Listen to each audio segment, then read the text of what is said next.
No, well, if they did, they didn't because again, being raped in prison is not something that you talk about. Do you have PTSD from, let's say even men being behind you, just talking to you like, hey, you gotta talk to me in my face. Talk to me in my eyes. I still have some issues with some It's things. not fucking serious, bro. Like sitting in restaurants or sitting in open areas. I don't particularly always sit with my back to the door. I sit where I can see everything that's going on. Even in the restaurants, I like to at least sit where I can see the majority of where I'm at, just so I can see what's going on. Did you ever contemplate suicide or anything like that? Yeah, I actually did a couple of times. I cut myself a couple of times. I actually tried to hang myself a couple of times. But every time I got in the process of doing it, I would like hanging. I hang there for a few seconds. I was like, this ain't gonna work. But as far as cutting myself, once that process started, a cut is a cut. It's there. Ain't no. The only thing is just a matter of how deep you gonna cut. Right. But yeah, I cut myself a couple of times. When you in solitary confinement, like, what was that like for you? What do you mean? Like, how did you ever have to like hear anything, any voices? No, because almost every time I was in solitary confinement, I had a cellmate. Okay. And they try to pair you with someone that they feel, like in my case, because they knew while I was being placed in solitary confinement, the rape, the stabbing. So they tried to always pair me with someone that was similar experiences, or what? Basically as soft as I was. Right. They felt like nobody, that the person that they put me in with wouldn't compound the problem. Right. That I was having. How was your cellie like the person? Oh, once I got in solitary confinement, I always had good cellmates. Okay. Did they have any of the same experiences? Why? No, well, if they did, they didn't because again, being raped in prison is not something that you talk about. And I want to ask that because we don't get this story often to where, you hear of these actions that happen, but we don't ever hear these stories as you're, courageously enough coming to tell this story. And I, of course, if I ask why is that, we know why. But with that being said, did you ever hear of anyone else that had this altercation or that, that got was raped? Violated, that was raped in prison? And what's the status of them? Because you do hear stories where that may happen, then all of a sudden they become either punks or they become the wife of a cell. You're like, damn, it happened. We see movies to where that now he belongs to him. Bros talk about movies, bro. Did you see that in regards to any of the the prisons to where you see someone come in normal, something may have happened that's innuendo you don't know of, and then you see that person belonging to that? Well, again, it goes back to that 3 sides to every story. Because this person may say, oh, he took advantage of me, he raped me. But that person would never, hey, I didn't do that. I didn't. So it's kind of like you hear it and you don't hear it unless something more becomes of it. Did anybody ever get locked up in a shoe? No, I never knew of anybody getting locked up. Now, that was always rumors, hey, these two people went to the hole because he said he raped them, but after the investigation was over with, they both come back out, so now you left wondering. So it's kind of like you never really know, because unless you know either one of those individuals and you knew where they was coming from, you never really knew if it was true or not. You always just had to go with what you felt in your gut. So I never really knew anybody that came in and they didn't want it to happen, and it happened. I never knew anybody like that. What are your thoughts now on, there was a story about somebody, it's on Instagram somewhere, there was an argument to where the sexuality in prison, to where some people who do want to have sexual partners of the same sex in prison, that some prisons offer condoms to inmates. And some don't. Is that true or not? I don't know. I haven't heard that. Bobby, you ever heard anything like that? Okay, so now, I do know, like the homosexuals, right as I was on my way out at like the last 10 years or so, the homosexuals had started to file a class action lawsuit against the BOP, which is the Bureau of Prisons, to get their hormone injections, hormone pills, to get bras sold to them, to get panties sold to them. Yeah. But as far as the other stuff, nah, I never heard.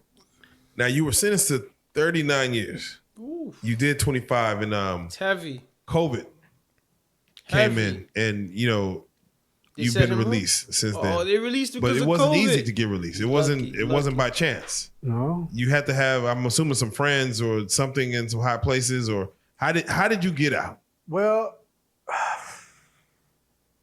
I'm gonna say around somewhere between 2018 and 2019, I started to research. Well, Trump was in office, and they had started to pass these different little laws, good behavior laws, good this, good that.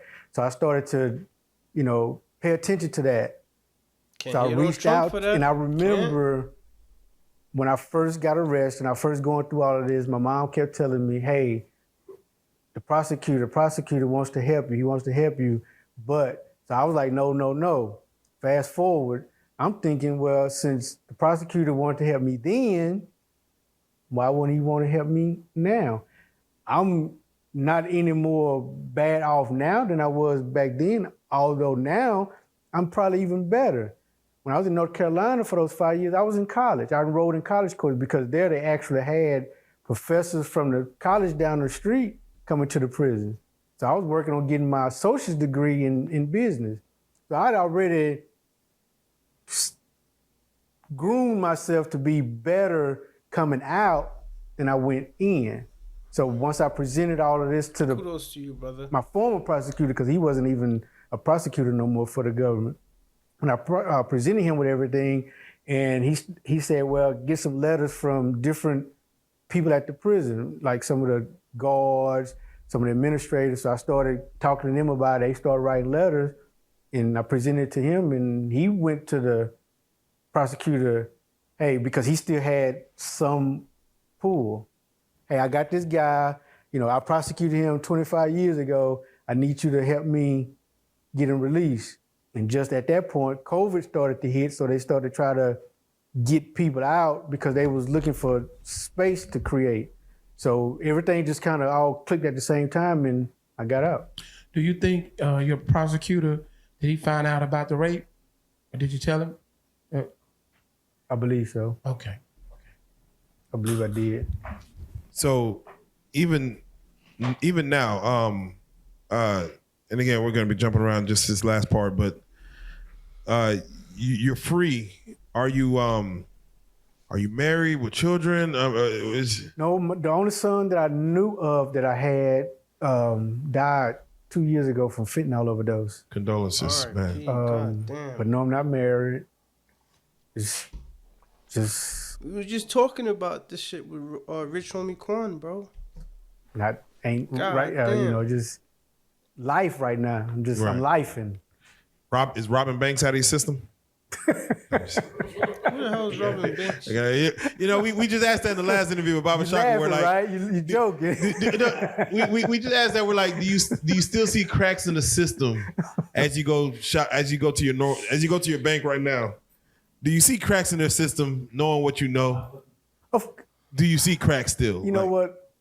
All bullshit aside, in all honesty, I've went to a couple of banks because I'm actually doing business. Yeah, you're a patron. I got checking account, savings account.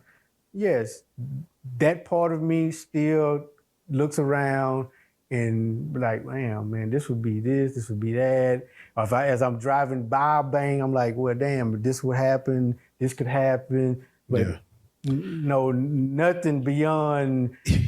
Because you look at things like you think things like Frank Lucas, he got out the game and he started helping the government catch the drug dealers or whatever, or the bad cops, let's just say. Like where even Catch Me If You Can, they start catching people with fraudulent checks. Would you ever help the government catch bank robbers? Like, hey, here's this bank is easily going to get hit. This bank is very lickable. So you could go back. Would you and do it that? as Would a you do snitch? that? That's a dumbass question. My honest answer would be, I would have to answer that in the moment. Okay, yeah. See, present the question. you'll get an answer. I don't know. I don't. It's Yo, bro just said, I don't know if I'd be a rat or an informant. That's crazy. sometimes it's difficult for me to answer questions in scenarios, like hypotheticals, because not every situation. Nah, because you don't got that pressure on you. That's why. Not everything is detailed. Right. So therefore, it's hard for me to say what if. I don't know what if.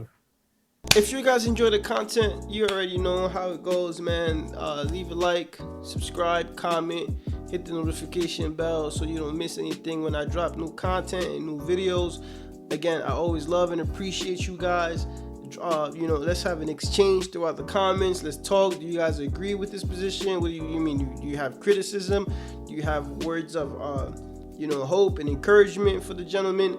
Like, what do you guys have to say? You can check my videos. Every time I get a comment, I'm always on there. I reply, I respond, because I want to engage with my community. I love you guys, and I appreciate you guys' responses, and it's always a pleasure to engage back and forth. So anyway, if you guys enjoy the content, you know what to do. Hit a like, comment, and subscribe. Share the video. Hit the notification bell. And yeah, man, I'll check you guys out again in my next video, man. Take care.